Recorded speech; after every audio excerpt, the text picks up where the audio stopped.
Disappearance at Clifton Hill. Appreciated motion picture.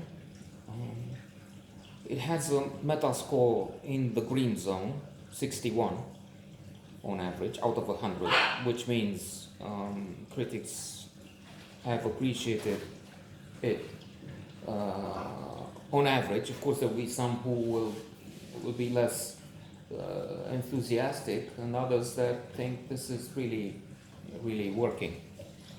About yours truly, I don't know, let me think.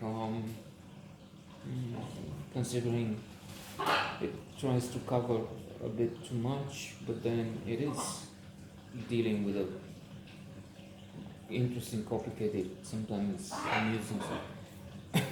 I was just trying to be funny. I guess it will be something like 74 out of 100, but then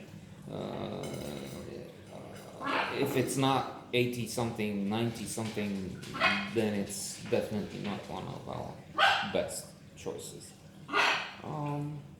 And I hinted at that there in my attempt to a joke, saying that I think it tries to do too much. It covers too wide a territory, which can be good. I mean, if you're invited to think of religion, if you have places where you don't know what to make of it, but then let's think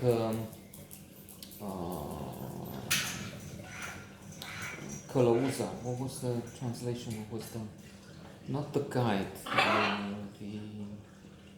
There's a Tarkovsky movie. Which it would be something like The Guide, but that's not how they adapted the title for the English speaking market, and I think I used to know it, but not anymore. However, that's a film where people go into a forbidden area, strange, out of this world zone, where the black and white, very deep Tarkovsky, but so deep and so hard to fathom, to never mind grasp, but to get some of the elements. When I saw it first, and I was about 18 or so, I fell asleep in the cinema theater. Though it was a landmark proof, I know where I tried to see it, but only fell under the weight. It was on Magheru at Roman Square. It was Cinema Studio, I guess the name used to be. I don't know what they call it today. And I hope they still have it operating. Many have closed. Most have closed, most cinema halls here. Returning, so Abby, the main character, has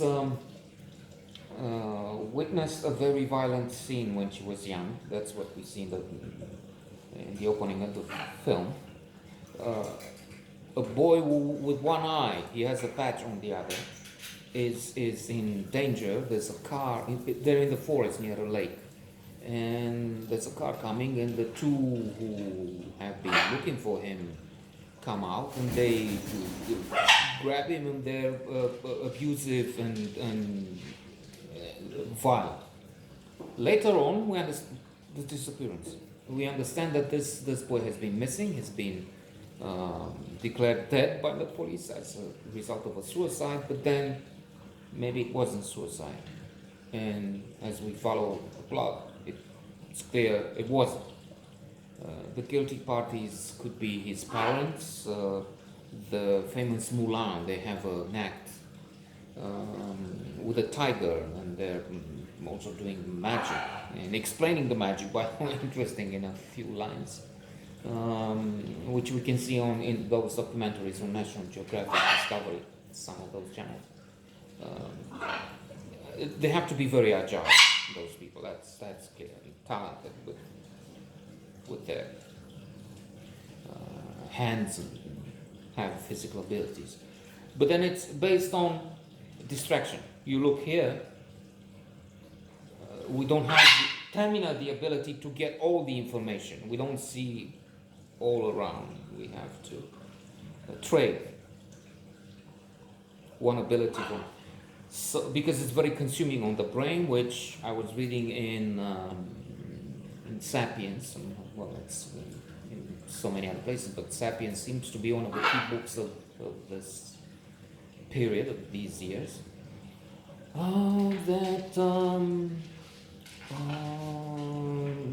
Is it 25% or more of the energy goes for the functioning of the brain? Even if there's speculation that maybe we reduced size of it or something, then it's a question of intestines. We got rid with the cooking of the fire on the fire. The moment when we started cooking, it appears to be crucial, because then we didn't need such long intestines. Primates have very long ones. They keep chewing and it takes a long time. With cooking, that helps a lot. And then we could. What was I talking about? Oh, the disappearance. Sorry about this sideline. Blind alley, whatever.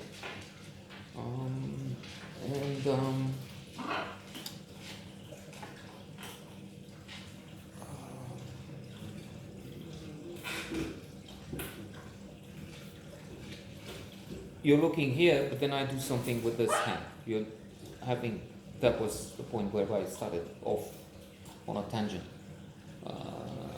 We can't see everything. We can't have this ability to follow. You have the test, by the way, it's funny. The gorilla in the room. They had a test with a gorilla, made people to count something during a basketball game and concentrated on the number of passes. They didn't see that there was a gorilla showing in the. If you're interested, well, click subscribe to. I'm joking. You can Google it and find it. It's interesting and amusing. But returning, there's a family of very rich people controlling Niagara Falls, because that's where it takes place, near the fall. There's this intrepid girl, but it's a very complicated. That's, I think, part of the attraction to this motion picture. Part of the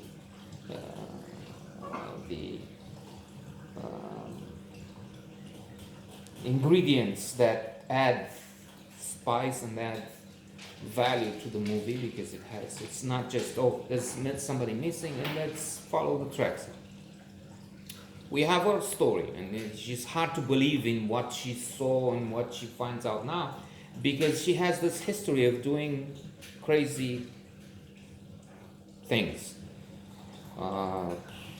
She went to, we find at one point, she went to Arizona, and there she pretended she has amnesia. Something happened to her. She forgot who and they think she's the victim of human trafficking. But then they find that it's not. So she makes up stories when she was a child. So how do you believe somebody who keeps saying, "Oh, this is white, this is black, this is blue," when you find it's not. And there's all this tragedy of the boy who died. And eventually maybe we find out what happened.